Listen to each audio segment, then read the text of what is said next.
Good morning, children. Today we'll continue the same chapter, friction. Now, today we'll begin with the topic factors affecting friction. The force of friction depends upon the following factors, that is, the nature of surface in contact with each other and the weight of the body. जैसे कि दो आपस में touch होने वाले surface smooth है या rough है, इस पे भी फ्रिक्शन डिपेंड करता है कि whether the friction is more और friction will be less. Second, weight of the body. अब कोई हल्के सामान को अगर आप किसी भी सरफेस पे रख के पुल या पुश करने की कोशिश करोगे तो it will be easy, but if you just increase the load, अगर लोड आप बढ़ा दिए, वेट बढ़ा दिए, then naturally the friction will also increase. So the surface in contact with each other and the weight of the body, these two affect the friction. These two factors affect the friction. Now we come to fluid friction, that is friction due to liquid or gas. Liquid and gas both are termed as fluid because both of them can flow. So these gas and liquid both are considered as fluid friction. Fluid friction, liquid and gases, however, exert less friction as compared to solid surface, but still they apply friction on the moving object. The frictional force exerted by fluid is also called a drag. Now, friction due to water.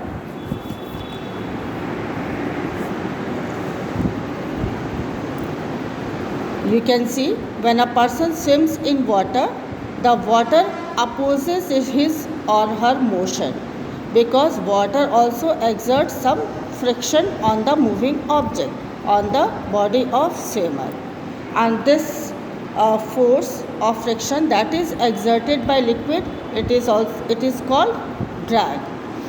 Now, second example, you can see the special shape of body of an object around which a fluid or liquid can flow, offering minimum friction, is called streamlined shape. Like you might have seen boat, ships, fish, aircrafts, all these have streamlined shape. Streamlined shape means it is tapered towards its front and back, and the center of the portion is bulging and broad. So this type of structure is called streamlined shape. So in nature, the body of fish are streamlined so that they experience least amount of friction in water. तो इनके body streamlined होने की वजह से पानी का इन पे minimum frictional force effect कर पाता है ना. They can outcome through the friction produced by water and move fast in water. They can swim fast in water due to its shape. Similarly, the aircrafts moving in air, they also have shape of streamlined body-like structure, and it offers or it reduces the friction exerted by air while moving in the air. So this shape of the body minimize the friction either of air or by water. Now, friction due to air, just now I have explained you. Air exerts the force of friction on all bodies which move through it and oppose their motion. Air भी जो है, चाहे air में आप दौड़ रहे हो या कोई चीज़ फ्लाई कर रही है, कुछ भी हो रहा है, air exerts friction in the opposite direction of the moving body. अब ये अलग बात है कि उसके फ्रिक्शन का जो क्वांटिटी है that is less than water and the solid surface.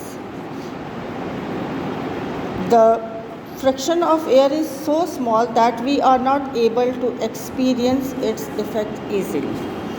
अब एयर के द्वारा जो फ्रिक्शन एक्सर्ट किया जा रहा है वो इतना छोटा होता है कि हम लोग उसे ईज़िली महसूस नहीं कर सकते हैं.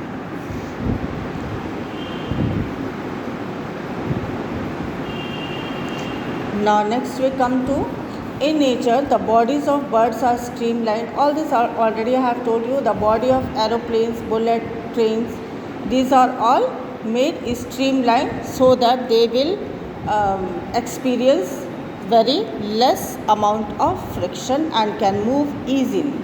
Now friction is a necessary evil. Friction is necessary but it is evil.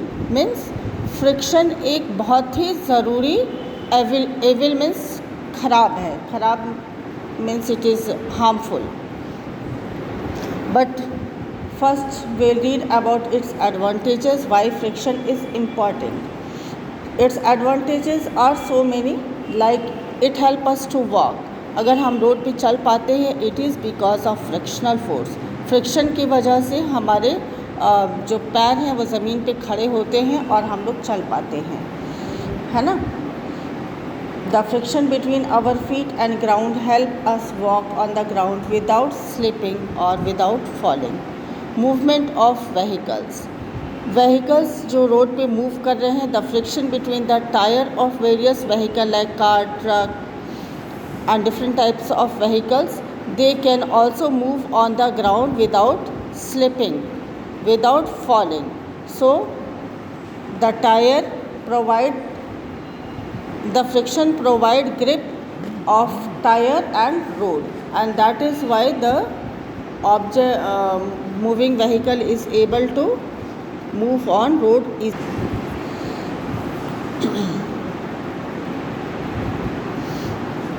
Now next we come to spiked shoe for better grip. आप लोगों ने देखा होगा कि जो फुटबॉल प्लेयर्स हैं उनके शूज़ का जो बॉटम लोअर पोर्शन है उसमें स्पाइक लाइक स्ट्रक्चर्स निकले होते हैं, रिजेस एंड ग्रूव्स होते हैं, and it provides the better grip of shoe with the ground and they can run fast, stop themselves instantly without falling. So it provides a better grip on the ground. Now writing on the book, writing on blackboard, हम जो copy में लिखते हैं pencil से या pen से या black board पे चॉक से हम लिखते हैं तो वो हम लिख पाते हैं क्योंकि वो फ्रिक्शन है. बिकॉज दोनों में, चॉक में भी और ब्लैक बोर्ड में भी ग्रूव्स और रिजेस हैं, और ग्रूव्स एंड रिजेस में हम जब चॉक को मूव कराते हैं तो उसमें वो चॉक के टुकड़े अटैच हो जाते हैं या लग जाते हैं, जिनकी वजह से फ्रिक्शन की वजह से वो टूट जाते हैं, छोटे छोटे टुकड़े पीसेस हो जाते हैं और वो बोर्ड पे फिर हमें विजिबल होते हैं, है ना. तो we are able to write on black board और on in copies with pen और पेंसिल बिकॉज ऑफ फ्रिक्शन. अब कभी कभी आप लोग देखते होंगे कि ब्लैक बोर्ड में अगर बच्चे ऐसे ब्लैक बोर्ड के पास पनिशमेंट में खड़े हो गए और उनके सिर से तेल ब्लैक बोर्ड पे लग गया तो वहाँ क्या हुआ, वहाँ पे फ्रिक्शन ख़त्म हो गया. बिकॉज ऑयलिंग रिड्यूसेस फ्रिक्शन, और ऑयल की वजह से वहाँ पे फ्रिक्शन ख़त्म होने के कारण फिर अगर हम उस एरिया में चॉक से लिखने की कोशिश करेंगे तो चॉक नहीं चलेगी. क्यों नहीं चलेगी? क्योंकि वहाँ फ्रिक्शन बहुत कम हो गया है. यानी the chalk rights on the black board because of friction, your pencil rights on the paper because of friction. So all writing activities needs friction to be visible to us. Now application of brakes, cycle हो, vehicle हो, car हो, बस हो, truck हो, every moving vehicle needs brake. तो brake भी क्या करता है? ब्रेक also provides friction to stop the moving tire of either bicycle, motorbikes car or bus, truck, etc. Now 6th, lightening of matchsticks. Matchsticks को आप देखे हैं, मैचस्टिक्स में मैचस्टिक के टिप पर some chemical is stuck and on one side of matchstick also some chemical is polished. और इन दोनों को जब हम रब कराते हैं तभी मैचस्टिक जलती है. तो friction provides heat and so that matchstick starts burning, है ना. Screw and nails. Screw nails आपने देखे होंगे, उनमें भी रिजेस एंड ग्रूव्स बने होते हैं और it is the force of friction which holds screw and nails in the wood. Now we come to ways of increasing friction. How can we increase friction? So there are different ways to increase friction where we need it. Like friction can be increased in the following ways: by making the surface rough. अब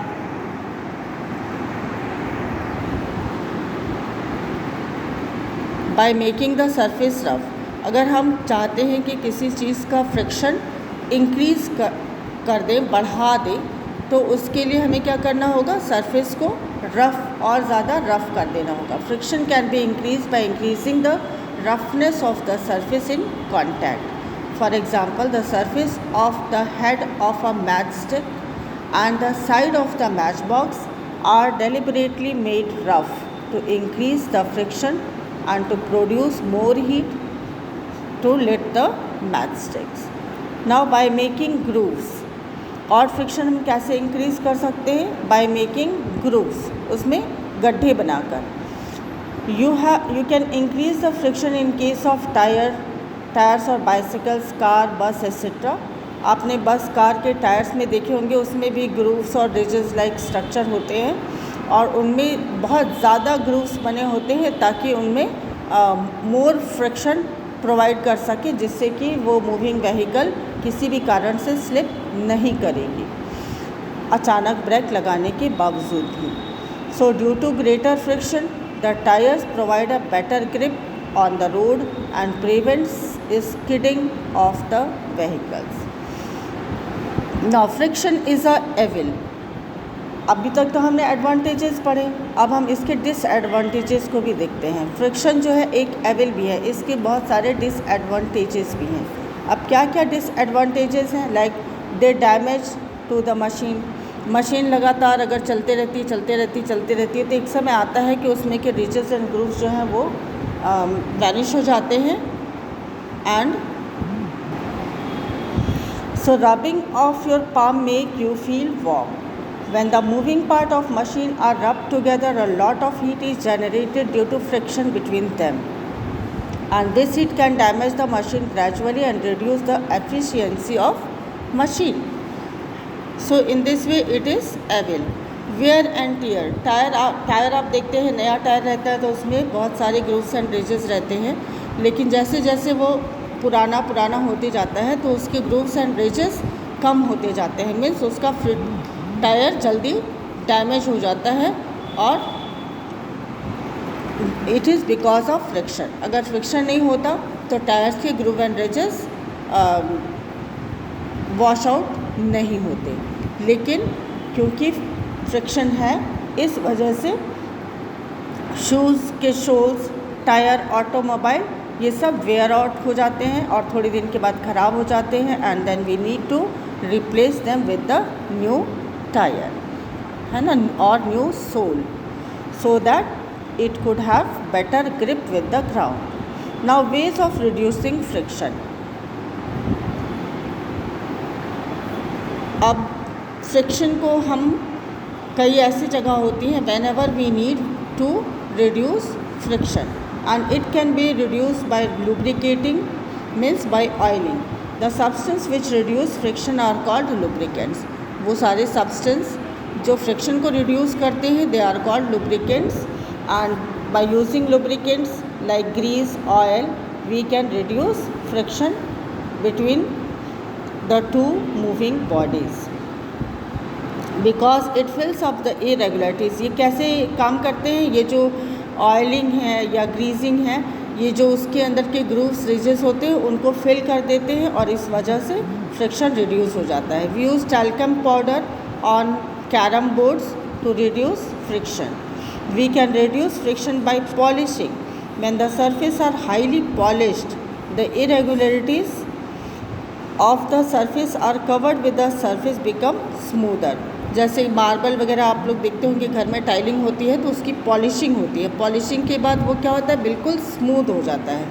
तो polishing also reduces friction by using ball bearings.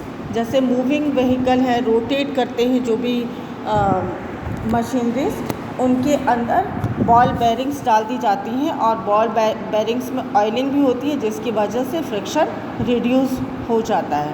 Because ball bearing provide rolling friction and thus reduce the friction between the moving two objects. Next is by using roller and wheels. अब एक heavy bag को अगर आपको एक जगह से दूसरी जगह मूव कराना है और उसमें व्हील्स ना हो तो it becomes difficult for you to lift that bag.